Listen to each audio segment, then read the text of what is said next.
Hello everybody, it is Thursday again and here we are, infant feeding team. This is Ask Questions for an hour. It's a session that we do every week. For those of you that are first time joining us, I think we've done about, since last April the 21st last year. 21st was our first so one. Over a year we've been regularly commenting on here, responding to your questions, your queries, anything that you want to ask us about feeding your baby. So that could be early feeding, antenatal, giving bottles, formula feeding, and anything in between weaning. So we'll answer if we can. And we love to hear your questions. We get lots and lots of really great questions every week, and we look forward to coming. So you put them down there, type them in, and we will hopefully read them all through. Alex is on her computer looking while I'm talking to a camera. Yeah. Seeing our little faces looking back at us. Yeah, no, Not really knowing who's around and who's looking at us. We can see little numbers going across, images going across the top, so we can see there's a few of you logged in already. What this session isn't for is for asking any other questions about pregnancy or visiting or scans or blood tests or anything like that. We are midwives, we can answer the questions, but we may not be giving you the right answers if things have changed. So the best thing is to either use the Ask the Midwife session, which is alternate Mondays with Wendy Randall, or ask your own midwives, or look on the website of the Trust, and that will tell you the most up-to-date information. Things are changing in Oxford again, in the street, or on the street we should say. There is more cases coming around again, so we are being as cautious as we always have been with everybody, and so things are the same at the moment, so hopefully you won't have to ask too many questions about changes. What else shall we say? We are on level 5 today in one of the side rooms on the postnatal ward. Room 6, if anybody's ever been in this room. If you've been in, so you can visualise us if you've been in here and stayed in room 6. And so I'm Naomi, this is Alex, and we are part of the infant feeding team. And one of the things you don't realise in this building is what the fantastic views we have actually. So being on room 6, we're looking over the top of the other buildings around us, and we can see for miles, literally. There's beautiful fields ahead of us, it's incredible. So anybody who is in a side room, if you're in room 6 or 7, you get the most fantastic views across the Oxfordshire countryside. If we were in the other hospital, we'd see the spires as well, but we can't see them from here. We're not quite high enough, but it's lovely, and the sun is going to shine on us fairly soon. So we will heat up in this room shortly. We might shut the curtains. Shouldn't affect anyone else though. So hopefully you've all had a very good week and enjoyed the warm weather, because it is so much nicer than the week before, isn't it? And everybody's getting out and about, so we may or may not have many questions today if everybody's busy enjoying the sunshine. But for those of you that are sitting feeding or that are resting or whatever, do chip in and ask the most silly, the most complex, whatever you feel, questions, and we will do our best to give you the right answer. Some of you might be, quite meal time and be feeling really heavy and hot, and it's not much fun being pregnant in this sort of weather. Much as I think many people love warm weather, it's really not a nice time to be pregnant. You can feel very, it's very slow and very sluggish, and feel pretty awful, and end up hiding from it. So I feel for you if you're like that. But also having a little baby when they're feeding all the time, you get really hot and sweaty, don't you? Yeah. Baby's sliding about on your chest with you.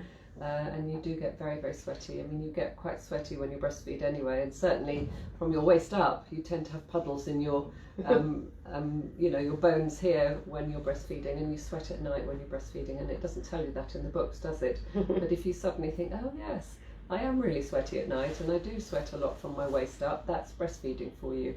So you will be even warmer, and you'll be even more sweaty, and certainly a baby skin to skin will do the same as well. But remember, it cools your baby as much as it warms your baby up. So if you are doing skin to skin with your baby, it maintains the baby's temperature. So it doesn't heat your baby up too much. It just maintains your baby's temperature, and that's really good. So it works when you're cold, works when you're hot, but you will feel hot with your baby close to you like that.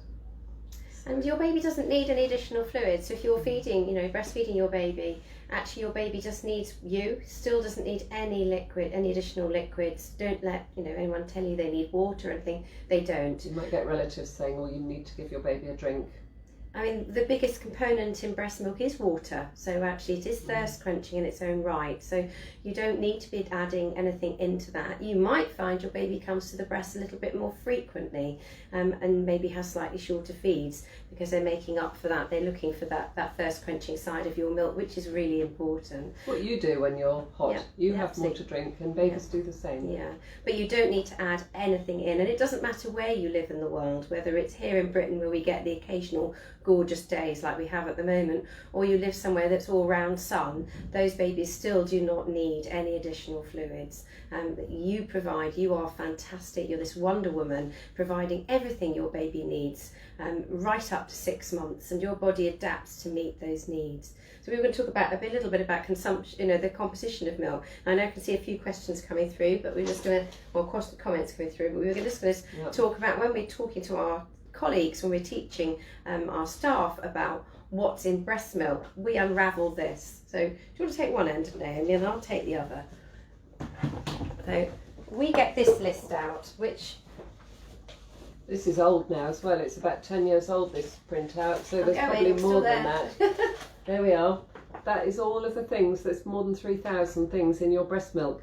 So, that's quite important to see, isn't it? That everything that you give your baby is absolutely unique to your baby, and these things are present for your baby to get. So, and say they will know there's more than that now. It's many, many, many more. And I'm just going to... There's also lots in formula too, but as you can see, there's not as many. So we just show the comparison to mums and to staff, so they can see that there is a difference between the milks. And I know it's going to be reversed, but the top ingredient on that is water. So it actually starts with water, and then it goes to carbohydrates, which are sugars. So it's talking, this is a fantastic list that goes on and on and on about the composition of milk, and we still don't know everything that is in breast milk, and we're still finding more and more. And a lot of these things are not there for nutrition. They're doing lots of other things. They're like anti-inflammatory, they're going to be some antimicrobial, they're going to be all these things that protect your baby in a way that no other milk can. So it is absolutely unique, and your milk will be different to your friend's milk who's had a baby at a similar time. And the other thing to bear in mind is that your milk constantly is changing. So it's the milk that you produce when your milk comes in days 3 and 5 is going to be very different to the milk you're producing at a month, 3 months and 6 months, up to a year, 2 years. It's constantly changing, and although we've said on these sessions before, what isn't changing is the volume. Once you've established your milk supply, the volume changes very little. The composition of the milk changes to meet the baby's needs. If you want to see a lovely video, an advert in fact, about breast milk that talks about this and highlights a few of the really key ingredients in breast milk, have a look at the Human Milk Tailor-Made for Tiny Humans. If you do put that in as a YouTube search, it'll come up, and it's a beautiful, beautiful advert for breastfeeding, for what your milk is doing for your baby and how unique it is. So worth a look. YouTube, Human Milk for Tiny Humans.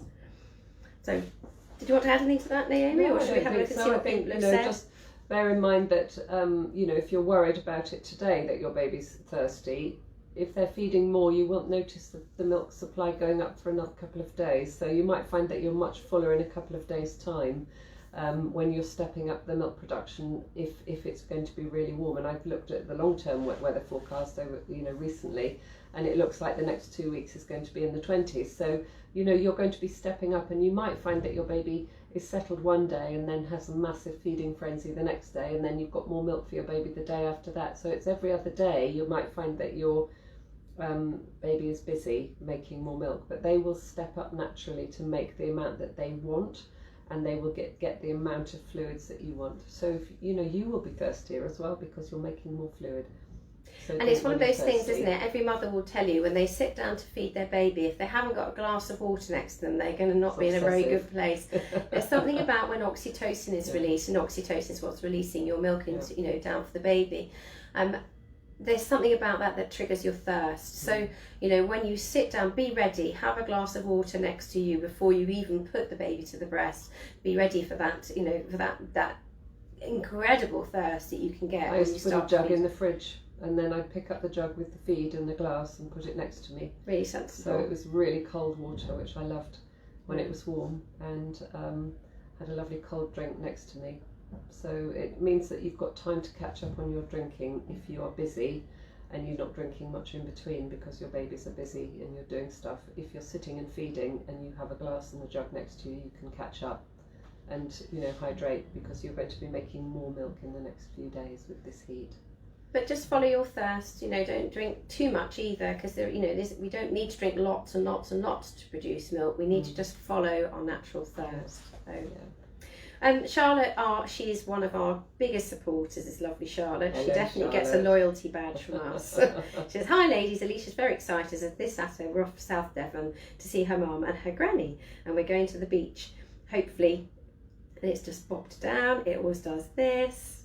So we'll try and see the rest of the questions. You've chosen a good weekend to go. Yeah, so we need to try and see all the comments. Let's try and get those all back up again.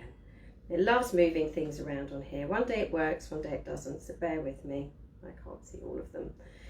So I'll try and get back to that one, Alicia. And then I can see that Jane has come on and said, "Hi Alex and Naomi, thank you for you and the brilliant team that you're doing from all of us at Oxfordshire Breastfeeding Support and the Leche League." Well, thank you to you. Thank you too. I highly recommend amazing work. We were recommending you in clinic today to a couple of our mums. So we couldn't manage without you either. It's a quid pro quo on that one. Yeah. Alexandra has said, "Hi both, I'm 36 weeks now. Should I be concerned there is no leaking yet?" No. No. Not everybody leaks. Some people leak from 16 weeks and they have big puddles, and other people don't see a drop. And it's just unique to you. And it doesn't mean that you're not going to make milk, or you are going to make more milk. And if you hand express lots, it doesn't mean that you're going to make lots and lots of milk afterwards. It just means that you have got some in your breasts at the moment, but it doesn't decide that that's the amount that you're going to make if you don't have much. You wait for your placenta to be delivered, and then the messages get back to the brain to start producing milk, and that's the thing that determines your milk production after you've had your baby. What you are doing though, if you are doing expressing or trying, you know, learning how to express, is learning a skill, and that will prepare you for when you've had your baby, and that's really important. So you don't have to collect it if you don't want to, and if you don't see very much, don't worry. What you're doing is learning a skill, and that's really helpful for afterwards. Just going back to Charlotte, because I've managed to get the whole comment up now. I've changed the screen. She's going to see her granny. Any tips on getting Alicia to sleep through the night? Hope you're both well, and I loved all the care I had on level 5 at the jail after Alicia was born. Tips on sleep? No, I'm not sure. When they're ready. No, exactly. Alicia's going to know when she wants to sleep. I'm afraid. Don't push it. Yeah. Go with the flow, and sometimes they'll do it and sometimes they won't. And you hear people saying, "Oh, my baby's in a lovely routine," and you're thinking, "Oh dear," because that's not going to last. So I think Leche have this lovely saying about out of the chaos, gentle rhythms begin to appear, and that's very much what it's like. And those mums out there who are, well, maybe remember a few months back, but are definitely in the middle of it, will know that it feels like chaos when a baby is first born. You don't feel like there's any routine and any order, but I'm afraid that's what having a baby can be like. But it will get better. It does tend to become sort of obsessed ease. with sleep, don't you? Yeah, and quite naturally we all need sleep, but it's having that sleep when you can. Do sleep in the day if you can. Have a nap if you can. Just put your head down for 20 minutes. It makes you feel so much better. Alexandra said, "Oh, we've done that one. That's the leaking." Katie has said, "I have a 3-week-old girl that's been feeding beautifully and gained her birth weight back in 10 days. Yay!" Brilliant. At almost 2 weeks, she started showing the same symptoms my son did when he had reflux. This suddenly eased off. My mother-in-law pointed out that the symptoms started just a couple of days after I had my first COVID vaccine. Could this be what caused her tummy problems? I thought it was quite unlikely. It's just sometimes that the volume of milk changes at around about 2 weeks, that you get a little bit more established with your supply. It could be that you've relaxed a little bit and your positioning and attachment isn't as good as it could be. So I'd say, revisit your positioning and attachment, have a look at what you're doing, and is it absolutely brilliant? Because that, you know, the biggest cause of upset tummies in babies is the lactose-lactase imbalance, and so you get lots and lots of lactose going in, which is what's in milk predominantly, and the lactase is It's enzyme. the enzyme. Can't get my words out today. The enzyme in your tummy, which breaks it down, and if you've got too much lactose going in, the lactase can't break it down, and it produces like a fizzy gas in the baby's tummy, and they get really upset tummies and explosive poos, and they get you know, quite upset with it all, and it sort of mimics like a reflux or colic, and so if you improve the attachment, you sometimes find that the lactase imbalance changes, and that lactase can then break down the food more appropriately, and there's less gas build up in babies' tummies. So it might it might just be that maybe you had a couple of feeds that weren't as great as some of the others. If you get tired, you get a bit, you know, you take shortcuts to attach. So revisit. We do this every week, and you can see that you line your baby up correctly. And I say this all the time to people, it's like putting your hand on a door handle. If you put it next to it, it doesn't work. If you put it on the handle, it does work. You've got to get your baby on the handle every time, and then it does work, but everything else follows. So you've got to line your baby up so nose is to nipple, chin is underneath, it's asymmetrical, and your baby is much further round than in a position much further down on the breast than you think. So they can put their head back and come up onto the breast. So when they go to attach, their head is back, and you can see that it's lined up absolutely spot on, where the nipple is just skimming the gum ridge at the top, which is then going to slide over the roof of the baby's mouth and goes right to the back of the throat. And then you can see where the chin is, it's right underneath in the breast tissue, and so the chin is close, and then you gently from behind the shoulders. So imagine, Alex always says that you're going to the hairdressers and you've got your baby, your baby's shoulders and the back of their head is like being on a sink at the hairdressers, where you've got lots of support. You don't feel like your head's going to fall off, but you're supporting it. In that position. And then you know that your baby can lift its head back. They sniff the air when they breastfeed, and so they need their noses up, and when they do that, they put their tongue out. And if they can't do that because you're pushing them forward with your hand on their head, they don't play out those responses, and the tongue doesn't come down, and then they don't take the breast into the mouth like that, and then you start having problems.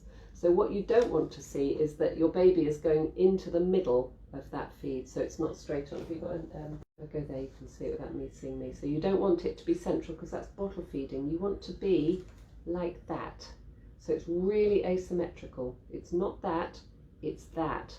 And if you don't get that, you're not milking the milk, taking the milk out of the breast. You're sort of going at the very front of the breast, and you overstimulate your milk production, so you get very full breasts, and you don't get the next feed out. So you're making the next feed. If you're preparing the breast well, you're getting on the breast properly, you're making the next feed by asking when the milk's taken out. The more you take out effectively, the more you make effectively, and then you have enough for your baby.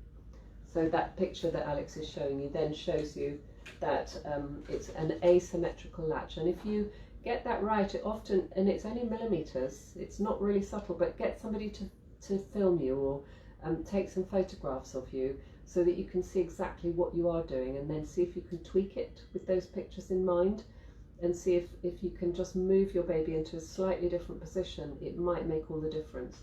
And the other thing to say is that you need to have your baby really close to the contours of your body, so your baby's tucked really into you, right round your rib cage, and your baby's bottom is on your arm almost. This is a very tiny baby, and your hand is supporting the back of the baby's neck. So you don't want your baby over here somewhere.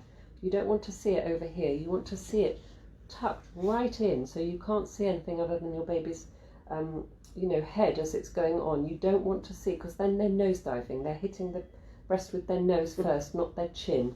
And you need to do the opposite. And if you've had a baby before, you might just be bunging them on a little bit more relaxed, like you did when you finished breastfeeding, as when they just help themselves, or they go on and they're quite big and robust. But actually you have to go right back to basics and get the newborn baby positioning right again in order to get that proper latch, to get the different mix in milk. Now that's a really long answer, isn't it, to what you asked, but I hope it helps lots of people in that you understand the principles, and if you get those principles in place, everything else gets better. So you will find after about 2 to 4 days that your baby is a little bit more settled if you get your attachment slightly different, and it is just millimetres. It does sound like it's got better anyway from what Katie's saying. You've just got to practice. Yeah, so and she has got an older one, so she's got this little girlie who's 3 weeks and at her birth weight on 10 days, which is fantastic. So you've obviously got plenty of milk. Yeah, which is brilliant. So you're doing a fantastic job. Sounds like a little blip, and hopefully it's over now. But think about that attachment and have a really good look at it. Right, so Chantal has said, thank you for your support during our first weeks. We've been able to successfully continue our breastfeeding journey. My baby is coming up to 6 months and she mostly feeds to sleep. Is this a problem? I often worry that I'm making her very reliant on me to sleep. Thank you. Well, when we have the opportunity to go and talk to you all, when we do, we always say to people, you cannot spoil a baby, regardless of how you feed them. So your baby, you are not forming habits. It's not possible. Your baby hasn't got the brain capacity to form habits at this stage. They're too young. So you just do what is right, what gives you and your baby pleasure, and it makes life the easiest for you. There is absolutely nothing wrong with the baby falling asleep at the breast. It makes your baby feel very, very, very secure. Loved, and that, that what you're doing is, we say it every time we have the opportunity, you are building your baby's brain. That security, that oxytocin, because your baby's close and feeding, is the fertilizer to your baby's brain, building a happy little baby that becomes a happy toddler, that becomes a happy, well-adjusted adult. So what you're doing is absolutely fabulous, and keep going. So you're meeting your baby's needs. So they expect to be there. Yeah, that's where they expect to be. You're their world. In time, this baby won't need it, but at this point in time, your baby does, and that is absolutely fine. You're not making life difficult for yourself. What do we hear in Britain? You're making a rod for your own back. You are not. You're meeting your baby's needs, and you're doing exactly what you should be doing. It's a fantastic mothering tool. And to extend that, carry them in a sling as well. Yeah. And that just carries it on during the day as well. So you can get on with your day. You can do stuff. You can hoover, and you can clean, and you can iron, and you can wash up, and you can do all of those things with your baby in a sling. And so you just feel like there's some normality in your day. When you get really adept, fight it. When you get really adept at using slings, the baby can go on the back. So for instance, ironing, you want the baby on the back. Cooking, you definitely want the baby on the back. So things that would be difficult, that you put that barrier for you between whatever you're doing, but everything else, the baby can be on the front, and they love it, because that meets all their needs for the relationship building and responsiveness and keeping them close. And that's what babies need. And we've often said it on these sessions that we are just high performing primates. And our cousins, as in chimpanzees and gorillas, etc., they do not put their babies down for the first 2 years of life.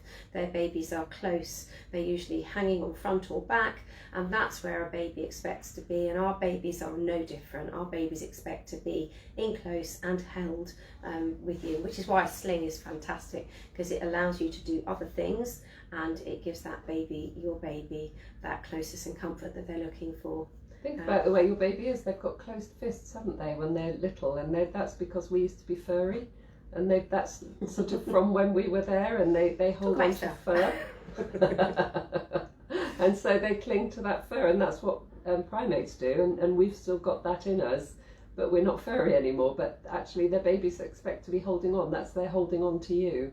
And so, as long as they're doing that, they're expecting to be close to you and attached to you.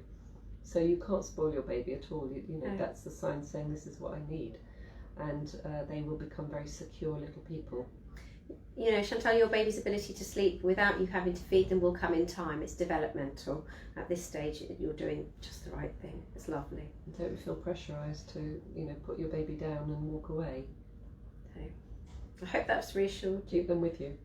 That was a really good thing to talk about, actually, because I think it comes up a lot in our culture. Yeah. Alicia has said, my baby is 6 weeks tomorrow. Up until now, she's been having roughly 12 breastfeeds in 24 hours. She's now having roughly 8. Is there still a recommendation for how many they should be having in 24 hours? After 6 weeks, she started sleeping longer, but she hasn't been weighed in a few weeks. So I've been waking her if she goes longer than 4 hours. I'm happy to go off baby schedule after being weighed again, but worried she won't be having enough feeds. Aha, well, we'd be looking at poos and wees. What's happening there? 8 feeds in 24 hours is the sort of expected amount, but they can go up to about 13. Some do a little bit more. Most breastfed babies don't go less than 8, but some will and put on lots of weight, but usually a bit older. I think that we would worry if your baby was having less than 8 feeds at 6 weeks at this stage.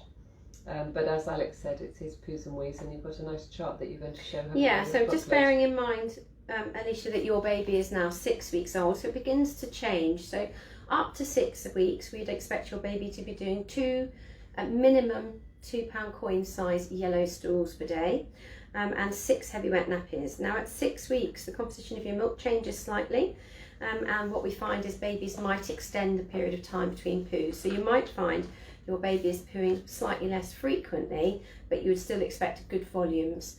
But the wees should carry on. You should be expecting 6 heavy wet nappies every day. And if you want to know what we mean by heavy, you take the nappy off that you've got and you put a clean one from the packet, and you go, I can feel that. Or you can actually sometimes really see it. Take it off and you can feel it squidge because it's got those crystals that absorb. Naomi suggests putting a few tablespoons of liquid into a nappy if you're really struggling to work out whether it's heavy enough, and that would give you a good idea. In fact, we did a video about it and that you can have a look at. We did 7 videos. One of them was how do you know your baby's getting enough milk, and you can find them if you do a search on the OUH website. If you go OUH maternity feeding, up it'll come and our page will be there, and there's a maternity series, 7 videos, and one of them is how do you know your baby's getting enough milk. But it links into the Off to the Best Start, which hopefully you still have a copy of, which is that leaflet. I know it's going to be in reverse when you're looking at it, but it's called Off to the Best Start. Available online as well on our website, and also on the government website. And Baby Friendly, Health England, isn't it? UNICEF as well, yeah, all over. Page 17 has got about the poo chart and what we expect to happen. So it talks about what happens in the early days, and then that we're looking for these yellow stools. So the stooling and the urine is a really good indicator of what's happening. If you find that the urine's dropping off, then you need to be aware that maybe your baby does need a bit more food. Having slightly more extended gaps between the stooling is not surprising at 6 weeks, but you would still expect to have good volumes of it, not see it tailing off volume wise. You would expect when your baby goes, if they have had a gap, that it's a big poo, what we call a poonami. And is your baby happy? Does it settle between the feeds? And when you're waking it at 4 hours, are you able to feed your baby? Because sometimes if they're really not ready to feed because they're sleeping, they often refuse to have a breastfeed if you wake them up. They just get really, really cross with you, and that's really telling you that they're not ready to have a feed. But I wouldn't go too long at this stage in between feeds unless you really physically can't get your baby to feed and everything else is normal. But it is quite unusual for a baby to go beyond about 4 hours at 6 weeks. Some babies will do a little bit longer, but they will catch up. So if your baby does sleep beyond 4 hours, it will then want to feed hourly for a few feeds in order to get those calories in. And if it sleeps longer in the night, it's going to feed more frequently during the day, and that can sometimes concern parents if suddenly the baby's feeding hour and a half, 2 hourly, and it was going 3 hourly. It may be that it's just trying to catch up, getting the calories in before it goes to sleep at night again. It is quite unusual for a baby to sleep for long periods at 6 weeks, but occasionally they do. But they will need to catch up if that happens. They will need to get the calories in somehow, and that will be condensed if they're sleeping for longer at night. It'll be condensed in the daytime. So every baby is different. Every baby is individual, but 8 is absolutely perfect. It's, as long as your baby looks healthy and they're getting nice big squidgy legs and looking chunky cheeks and a nice chin. If you're not getting to scales, then and they're growing out of their clothes, that will tell you an awful lot of things. Does your breast feel softer after the baby's come off? I mean, that's an indicator that milk's been removed. That can be quite a good indicator. You think, yeah, that feels better. And hearing your baby glug. Yeah, swallowing's very important. You see those regular suckles and swallows, and that tells you that there's milk going in, and if milk goes in, it comes out. So, there's lots of reliable signs that you can look at apart from scales, and that can sometimes reassure parents if they can see those. The first 3 reliable signs is what we talk about. So, You know, lots of suckling, swallowing, peeing and pooing, and weight is the last one. But you often don't need a pair of scales if your baby's doing all of those things reliably to tell you that everything is fine. And I think that's got to be reassuring in these really difficult times when we are going in and out of lockdown and there's nothing face-to-face available for you to weigh your babies. But if you're worried, get your health visitor to see if she'll weigh your baby for you, and that may reassure you that you're doing okay. That's your positive feedback. Okay, good luck with that then. I hope that goes well, Alicia. Yeah. Katie said, what is the best way to keep your baby alert during feeding? She keeps falling asleep. Have been advised to undress the baby, but then she gets too upset and won't feed. Oh, difficult one, isn't it? Depends how old she is as well. Is she a newborn? Because newborn babies are much more sleepy than babies that are 3 or 4 weeks old. You know, they start to be a bit more lively at that point. And is she reaching her milestones? Is she doing everything she should be doing? Is she waking for feed spontaneously, and is she peeing and pooing okay? Is she gaining the right amount of weight? Or are you sore? And does she look well and alert most of the time? You know, and all of those questions you need to look at, and that will be the whole picture. You might want to call somebody, depending on how old your baby is, to get a little bit more reassurance if you're worried. If it's a newborn baby and she's falling asleep, you may need to get your midwife to come and watch what's happening first, just to see. But she's 1 week.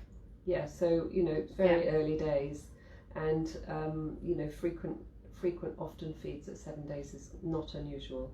And you might find that, I don't know how much milk you've got, but you might find your breasts are quite full at this time, and so they're getting quite big volumes, and it might be that depending on how long they're feeding for before they fall asleep, that's all that they want. You know, anything between 5 and 40 minutes is normal at a breast. And so it might be that you've got a very efficient letdown and a very efficient suckling baby, and they will take the same amount as a baby that suckles for 40 minutes, and it's just the way that it is. But your baby should be reaching all its milestones. How much did it lose on day 5? And is it pooing every day? 2 poos a day. From what Alex said a few minutes ago, go back to that and answer those questions. 2 poos, £2 coin size every single day. Look at your leaflet that you've been given by your midwives when you left hospital or the community, and look at it and do your checklist. And also on your care plan, you've got a checklist on there that you can look at as well. I mean, the contrary to the fact that, you know, some babies, you know, will be doing all they need, other babies at a week might actually not be doing all they need, in which case we would need to be thinking about whether you should be adding in express things. It very much depends on your situation. Some babies would go to the breast and they literally don't do anything. They're there making a half-hearted attempt and they're not removing milk effectively, in which case you'd be wanting to back that up because you need to protect your milk supply. So it very much depends on your situation, Katie, what's going on. You know, as to whether this baby's doing a great job removing all the milk it needs, deriving your milk supply, and then having a nice sleep because it's doing so well, or is this baby going to the breast, is drowsy from the start, not removing milk, not driving your supply, in which case we need to step in and put a plan in place. And sleepy because they're not getting enough. Yeah. And that's all the different things. In your care plan, this is the blue thing that you take home with you, it's for you and your midwives. There's a checklist here. And so the bottom one is for your baby at 7 days, and you can go through that yourself. And if you're saying tick, tick, tick to all the green colours, then that's fine. If you've got some ticks here on the yellow amber side, then you should be calling your midwife today and talking to her. But I would say, you know, if you're not sure, time your postnatal visit with your midwife with a feed. So if you're going in somewhere to have a check, you're going into a hospital or you're going into a children's centre or somewhere to have your baby checks, time your visit with a feed so your baby's hungry when you go, and they can help you feed at the same time. And if you're not due a visit, then maybe you can ring and see if someone can come and watch you feed, or you can go in before your appointment is scheduled. So if you're not being seen for another couple of days, then see if someone can see you today or tomorrow. Sometimes what we do, we've got babies that are very sleepy and aren't really driving the supply, and they're not removing the milk. They're jaundiced. Yeah, they're not removing the milk as effectively as we want. We might use switch feeding, and that goes against everything that we normally say about a baby being left at the breast to finish what they want. What we're doing is maximising on their time awake. So they love the flow. Naomi always talks about babies being flow driven, and they love that dollop of milk they get when your letdown happens, and what you're doing is maximising on that. So you get your baby on, they get that letdown, they feed avidly for a few minutes, and then they, what are we doing, baby? Compression and switch. Yeah, so they'll feed avidly for a few minutes. You'll see lots of lovely jaw movement. You'll hear the swallowing, and then you're finding you're having to blow on them, tickle their feet, try and encourage them to stay awake. All because you said, how do you keep them awake? If you've got to that stage and you're really struggling and your baby isn't doing a great job, then we sometimes will add in compressions. So that's the first thing we'll do, and that's taking a nice big handful of breast. And while your baby's sucking, you bring your hand in and you hold. You keep it while they're sucking. They stop, you release. They start again, you compress.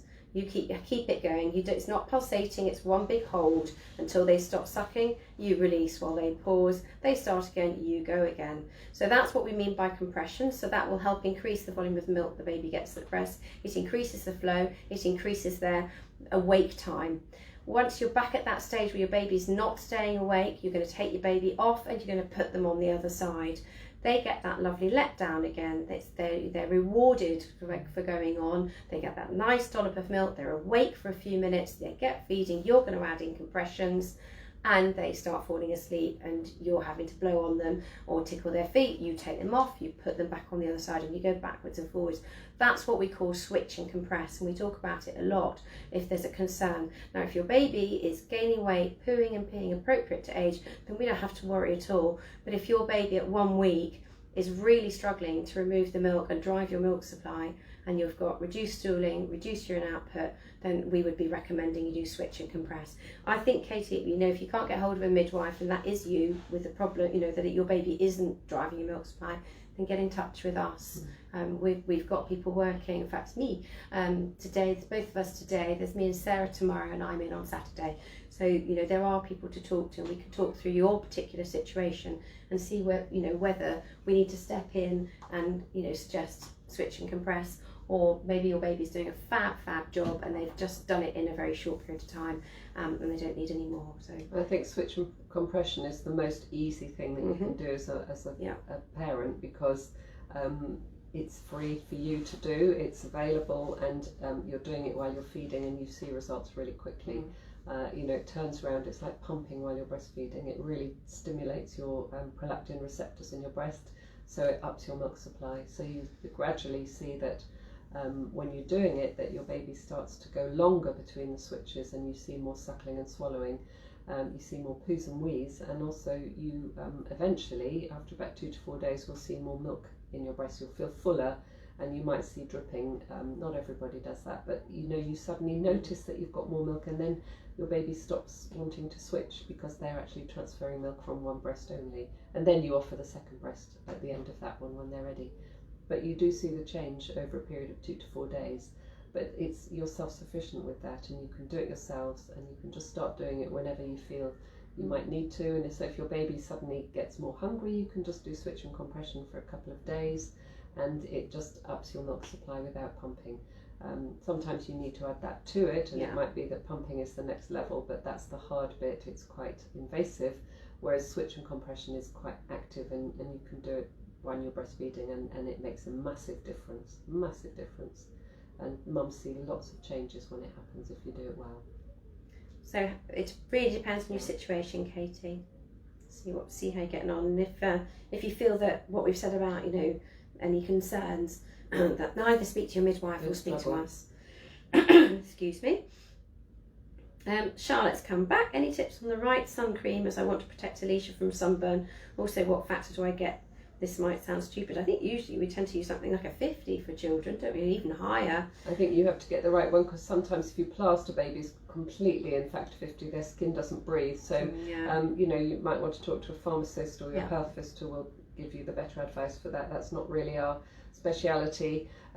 Because but hats? Lots of hats. Keep them in the shade. Don't put a muslin or a sheet over the pushchair. If you've got your baby in a pushchair or pram, you need to let the air circulate, because the air in the pram goes up if you cover them up. So don't protect your baby with a muslin over it ever. It's too dangerous. And the same for a car seat. you need to let the air circulate and use the parasol and keep them in the shade. I think that's the best thing. But obviously if you're out in the sun, you need to protect your baby. But if you put really high factor on and you cover them up, then they get quite hot, I think, with babies. So just double check with your pharmacist or your health visitor on what they say on that one. Katie's come back. She's gone, ha ha, long but helpful, thank you. We're very good at talking, aren't we? Sorry. The thing is, we sometimes feel that this is nerdy. Sometimes feel this is your only opportunity to get those questions answered, so we still feel like we have to give you all. We're answering for 100 of you, or 600, or how many of you are watching. We're running breastfeeding clinics, but the appointments are so limited that we've got clinics booked into the next week beyond. So we know that this might make all the difference for you. So sorry about that. Rosie's come on. My 12-week-old is exclusively breastfed and screams a lot with farts, usually 30 to 60 minutes a couple of times a day. Inconsolable, then totally fine and happy the rest of the time when she's got rid of the gas. No pattern I can see to the time of day or distance from a feed. Any tips on reducing gas rather than burps? So farts rather than burps. Is it worth keeping a food diary? I think, as you always say, that babies can't vocalise what they're feeling in the same way as adults. Drama queens. Totally drama queens. So if you've got a really full tummy and they're feeling like they want to fill their nappy, they will get sort of a spasmy feeling in their tummy just before it happens, and they make a right fuss about it sometimes. They're really noisy and chatty about it. So they do have a poo reflex when you feed them, and they do grumble and groan when you're doing it. So you might find that it's just normal for if they're doing 2 poos a day, that's their response to being a bit squirmy, and that they're just drama queens. That's a really good way of saying it, isn't it? Not meant in a nasty way, but they are. They've got no other way of telling you. That's all they can say. But babies who are struggling with their tummies often like to have a bit of pressure on their tummies. So you might find doing sort of like we call it sort of like the leopard in a tree. So your arm is pushed against their tummy. That works really well. Lying them across your knee, so they're lying flat. Putting pressure on their tummy so that their body weight's doing the pressure, and you might just give them a little pat. But they do like having that pressure if they're feeling uncomfortable. So something like this, or even this. Dads are brilliant at this one, especially when the babies get a bit older, because their arms can be nice and long. But something like this that puts pressure on the tummy will help as well. The other thing you can try is pedaling, so having your baby lying flat on your lap and pedaling their legs, or just rotating their legs. If you imagine this baby's lying and rotating, bringing the knees up to tummy and rotating around, that might help relieve the gas and help them feel a bit better. So there's a few things to try, but there's no holes barred with a baby. They love to tell you they're feeling a bit uncomfortable. Don't be sad. Anything in between. I mean, just double check your positioning and attachment again, just to make sure that it's not the lactase imbalance that we talked about earlier, because sometimes just tweaking the depth of the latch will improve the removal of milk, and they may get a better mix of milk with a bit more fat in it, and sometimes that stops the build-up of gas. So think about positioning and attachment first before you think about it as normal. Just make sure that you tweak your positioning and get someone to watch you feed if you can. Yeah, because your baby's 12 weeks, I've noticed, and sometimes we can get a little bit sort of laissez-faire about how we feed babies as they get older. Just make sure that chin's coming in nicely, and then make sure that's happening. I mean, you can go into all sorts of wonderful positions as they get older, but just keep the chin in. And they get very, very nosy at that age and above, so they're on and off, on and off, on and off. You might find that they're pulling off the breast, looking round, pulling off and looking round, pulling off and looking round, and that does give them a bit of a lactase imbalance, because they're hyperstimulating you by going on and off the breast all the time, so they get lots and lots and lots of lactose going in, and they don't have long feeds, because they snack, because the world is so interesting around them, and sometimes that's what's causing it as well, that you're just changing the intake of the milk, and the lactose has gone up. 12 weeks is a busy time. They're often feeding a lot as well at that point. So there's lots of things going on at 12 weeks. Just addressing that last comment that you make, is it worth keeping a food diary? I think we've chatted about this a few times, that there are no forbidden foods when it comes to breastfeeding. obviously there will be occasions when a particular food may have an impact on you or your baby, but actually it's quite rare. So I would suggest that it's much more coincidental than anything you're probably eating. And if it were a food particularly, then you would anticipate it would be, it would continue much longer than a very short period of time in the day, because the foods last in you. When we talk about exclusion diets, we talk about it taking at least 2 weeks to get an item out of your body. So it's unlikely that that's what it would be, that you eat something and they react very soon afterwards. That would be fairly unlikely. So I think maybe just check the chins in and do all of the other things. And I think if they have food allergies, if they have something like cow's milk protein allergy, which I think you're probably sort of hinting to, your baby would have a lot of symptoms other than just a bit of tummy ache. It would have very poor weight gain. It would have probably a rash all over it. It would have very green runny nappies. It would be constantly upset, crying, having tummy ache. I mean, it's really not very nice for a baby to have that. And they don't thrive. They don't gain weight if they've got a reaction to food like that, because they've got an absorption issue. So they become quite thin. They don't gain weight, and they look quite thin, and they're very hungry all the time. So it's unlikely that it is that, with just a couple of episodes of a bit of tummy ache twice a day, and it's very severe taking food out of your diet at this point, when it could just be that it's lots of other things going on, like your baby's just chatting to you, telling it got a bit of tummy ache. In no uncertain terms. But they are very chatty at that point. They don't, when they've got distended tummies, they don't feel very comfortable, and that's the only way they can tell you, is by crying normally or being really grouchy. So it might just be that first. So think normal before you think abnormal, and work backwards on that one. Okay. So Chantal came back. Thank you. That's lovely to hear. Good. That was all about the sleep side of things, wasn't it? Katie, we already said that baby was a week old. Thank you. Katie's going to call the midwife. Brilliant. I think that would be a really good idea. Yeah. They'll advise you to call us if they think there's more of a problem. Yeah. Charlotte's come back on. Thank you, ladies. Sorry to keep asking lots of silly questions. I just want to be a fab mum. You are a fab mum. You've done a brilliant job. Yeah. Do you think it's still silly that I'll have a few tears when I see my mum on Saturday? No, not at all. I think that's totally understandable that you'll have a few tears. Alicia had her 1-year jabs the other day, and they said she may have a rash come up. I'm now worrying about it. If it does come up, went away. Well, if it happens and they've warned you, that's a good thing. So, if it does happen, that will be fine. So Charlotte, I hope you have a lovely time seeing your mum, and I think it's quite understandable. I think your mum might have a few tears too. I would if it was my daughter. Right, well that's it for the questions for the moment. You've got about 13 minutes if you want to throw another question at us. I'm just wondering what else we can talk about now. So, what have we had going on this week? It's been really good this week, actually. I think maybe what we've been saying on Facebook Live has got through to lots of people. I don't know, because we haven't had that many postnatal readmissions this week, which is lovely. Yeah. I think lots of people have been doing really, really well. We're seeing lots of people in the clinic still, and that's nearly always for tongue tie assessment we get them, but actually it's often just positioning and attachment. So I think if you are told at the very beginning of your journey as a mother, so on the labour ward or when your baby has a baby check, that it looks like there's a tongue tie, the people that are doing that generally haven't been trained to do oral assessments on babies, and they just look in the mouth, and it's not that simple. And tongue tie is not that straightforward. It's very grey, and there's many areas of tongue tie, and nearly every baby we see can improve their positioning and attachment. I think probably every baby we see can improve positioning and attachment, and it, you can cut tongue ties and have the same problem, because it's the positioning and attachment that is the issue, not the tongue tie. And if we saw lots of tongue ties, we'd only snip a very, very few of them.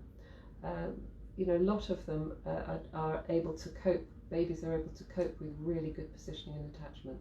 And good feeding is good physio. We say that all the time. The better your baby feeds, the better the tongue function becomes. And if you've got poor feeding skills, your attachment is poor, then you'll find that the tongue can't maximise to what it's able to do. So you never know how well your baby's going to feed if you can't give it the opportunity to do that. So if you come to clinic to see us because somebody has told you they can see a tongue tie, when you come to us, you have a hungry baby, expect us to say we'd like to watch your baby breastfeed, and then we improve that, and then if that's still a problem, then we would look in your baby's mouth and do an oral assessment, and then decide, over a period of time we'd go practice, and then maybe we'll get you back to see how you're doing. But very rarely would we say go straight and have it done. Occasionally we will. Occasionally there is a really, really difficult, complex one, and that is really affecting feeding. But mostly we'd say go and practice your attachment, learn to get your positioning and attachment absolutely brilliant, and then let's see how the tongue function improves with good feeding.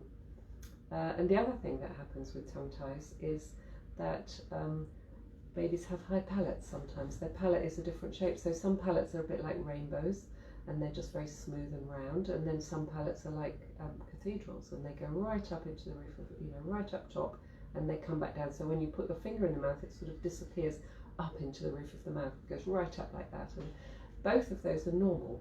Both of them are normal. It's what your baby's born with, and if you do it to yourself, you'll find that your palate is probably the same shape as your baby's palate, and that's not going to change if you cut a tongue tie. The palate will always, be higher and or be the same shape, and you've got to work with what your baby's got in its mouth within that structure. And so there's lots of different positions that we can try that can improve the depth of the latch, or the up to the roof of the mouth. Sometimes you've got to do slightly different things in order to get the nipple right up into the roof of the mouth to improve the vacuum of milk removal. And once you've done that, you don't do anything else. The baby feeds well and it's all fine. So I think it's always a bit of a red herring when someone looks in your baby's mouth and says it looks like it's got a tongue tie, and then you think that's the problem and you don't work on your attachment. But actually, I think it's the most important thing we see, isn't it? That people think that they're coming just to have their tongue tie assessed, and they're very surprised when we say, actually, we need to watch your baby have a feed, whether it's breast or bottle, to see how they manage. Because the only indicator to actually have it done is if there are sort of three things we look at really. Can this baby attach? Is this baby transferring milk? Is this baby making mum really sore? If the baby has a tongue tie, we can see that it's got a tongue tie. We all have a tongue tie to some extent, but if the baby has a tongue tie, a frenulum, that if that baby then goes on and feeds beautifully, mum is comfortable, baby's gaining weight, there isn't an indication to do a frenulotomy, and that's the cut. It's done with a pair of rounded scissors. And I think most parents will think twice about putting a pair of scissors. Don't want to have it done. Yeah, a pair of scissors underneath the baby's tongue. So we work with parents to try and maximise and really work on their baby's ability to remove milk effectively. Just telling you a baby has a tongue tie is quite unhelpful. You need to have a look and see, can this baby move its tongue appropriately? Is it causing a problem? Because as I said, we all have a frenulum to some extent. And there are people out there who have got, what we would now call, quite severe tongue ties, and it's never caused them a problem ever. It's very much a discussion with parents when they come and see us as to whether we think it's impacting on the baby's ability to feed, whether we think there would be any benefit from having it done. That's where we start, but we always have we watch feeding. Feeding comes first. And often the really complex tongue ties are the ones you can't see.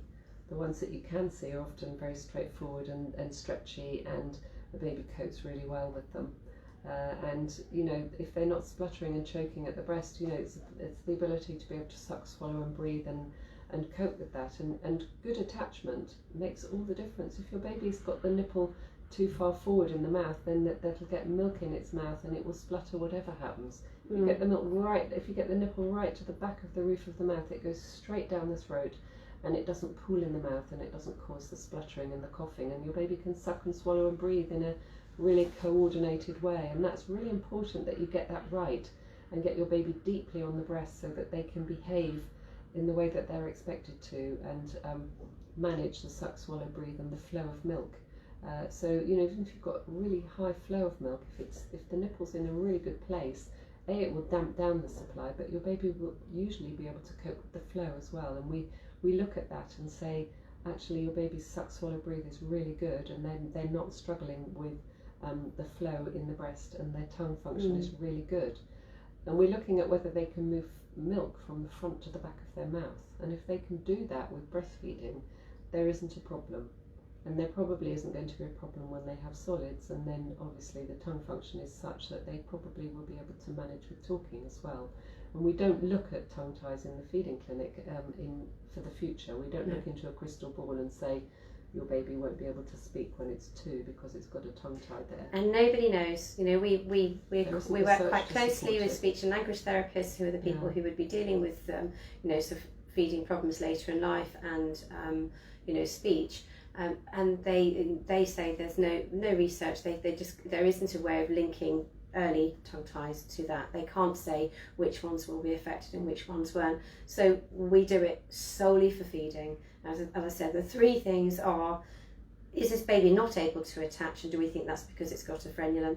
Is this baby not transferring milk, and do we feel that's again because of this tongue tie? Is this mum so sore no matter what we've done and to help her with positioning attachment? Those are the 3 main reasons that we would then say, okay, fine, this baby probably needs to be seen. And that would be then but we do parental lots decision. of positioning and attachment first, and Absolutely. then we'll say if that's no better and you're really getting your attachment right every feed, then let's look at the next level. Yeah. But it's not the first thing we usually do, and we always look at positioning and attachment first to get really good positioning, because actually mostly mums will say, oh, that's much better. I can't feel that anymore. It's so much better, and the baby comes off the breast really happy. And one of the things that happens when babies feed really well and they come off the breast is they start to lick afterwards, and they start to use their tongue really well because they've maximised the tongue function.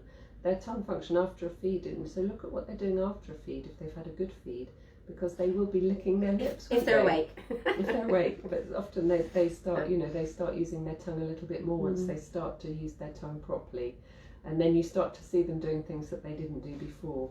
But they've got to get the chance to do that, because if you just snip it because you can see one and they've never fed well, they're not going to do well afterwards either, you know, because they haven't got the skill. Some babies won't feed because they've got a frenulum there. They really won't feed, and it makes all the difference. And you will always have somebody say, well, it completely transformed as soon as it was done. But the majority of mums that have it done say they haven't noticed a huge difference immediately, and it takes a lot of work and a lot of tears to improve things. And if you've got a high palate, that's still there after you've had your tongue tie cut, and you've still got to work with that. So it's never fairy dust on a magic wand, you know. It's just never like that usually. You have to have lots of good support and a good family around you to help you feed and to keep you going while your baby starts to improve. And it's normally within 2 to 4 weeks that you start to see change after you've had a procedure done. It's not usually the next feed that you see the difference. Just going back to comments and questions, Rosie came back and said, thank you, that's reassuring. I thought it was probably normal, but everyone keeps saying stop eating pulses, cabbage, milk, garlic. So I was doubting myself. We'll just carry on and pay attention to the latch. And I'll go back, we've mentioned this a few times. They did some research on babies to see which they preferred. Milk that tasted of garlic or milk that tasted of vanilla. They preferred the garlic, so keep going with the garlic. I'm sure your baby loves it. And we know babies when they wean take much more food if you've got a nice varied diet. So if you've got lots of different flavours in your diet, your baby gets that in breast milk, and then they are happily taking on flavoured foods when they start weaning. So Lauren's carried on the theme and then messaged this and sort of messaged it specifically to Rosie. So 2 out of her babies had cow's milk protein allergy and started showing symptoms at 2 weeks. There were no settled periods though, very unhappy, lots of symptoms until it got sorted. That's what we were saying. You know, if it is something like a cow's milk protein allergy, you're going to know about it. You've got a very, very unhappy baby. You've probably got a sore bottom, got probably nasty paediatrician. Yeah, nasty nappies, baby not gaining, and often they'll have a rash as well. So, you know, it's not nice at all. So poor you, Lauren, that's a bit tough. Charlotte's just come back, and I think about her holiday. She's saying her mum wants to celebrate the first Christmas and first birthday. Sounds Sounds like a good idea. Yeah, Alicia's got lots Party on of the presents. Yeah, and her mum will be taking her out swimming, going to the beach and the zoo and the moors, exploring Devon. Oh, one of my favourite places. My in-laws are all from Devon, so I love it very much. Dear to my heart. Send it my love. And now Alicia's waving, so we'll have to wave at Alicia. So with her Peppa Pig. Have a great holiday. Right, well that's it for the moment, and it's 29 minutes past, so we're pretty much there unless there's a quick flurry now. So I think we've covered all sorts today. We've done tongue tie and cow's milk protein allergy and lactase imbalance, positioning and attachment, and composition of milk. Yeah, composition of milk. We've done lots, haven't we? Yeah. We do talk a lot, don't we? Yeah, we're terrible. We're a bad combination. And in a few weeks, you're going to have to put up with me on my own, and then we'll see if Naomi wants to do it on her own after that, because she's going on holiday, and then I've got some holiday after that. So we'll have to see what happens, if we can rope some of the other team in to come and do it, because we're not the only ones in the team, but we're the ones who tend to do this. Yeah, so maybe we can get Elisa or Sarah in to help. So, Charlotte's just come back. Thank you both for helping my mummy. Oh, that's from Alicia. Thank you. Well, I think we'll sign off now. It's past. Thank you very much for all your wonderful questions. And enjoy the sunshine. Yeah, Katie, I hope you get some help soon. Give those midwives a call. If they get no ever joy, struggle. Give us a shout. The sooner you get help, the better. Don't leave absolutely. it. You know, a lot of people say one more day in breastfeeding, and then suddenly it's 6 weeks. And we only see mums up to 6 weeks in our clinic, so you know, often you ring up at 7 weeks and say you're struggling and we can't see you. Yeah. So you know, your health visitors are brilliant; they can support you, but we can't after 6 weeks. So get in touch with us sooner rather than later. And what you don't have time to with is your supply. I think we've said this so many times. Critical. That is totally time critical. So you need to work on your supply. If there's an issue, if your baby's not removing milk effectively, then the likelihood is your supply is not going to be going up. So, you know, in those early days, first 2 weeks, absolutely critical to get the help as soon as you can. So, thank you very much to one and all. You done? Have a good week. Yeah. Bye. Bye.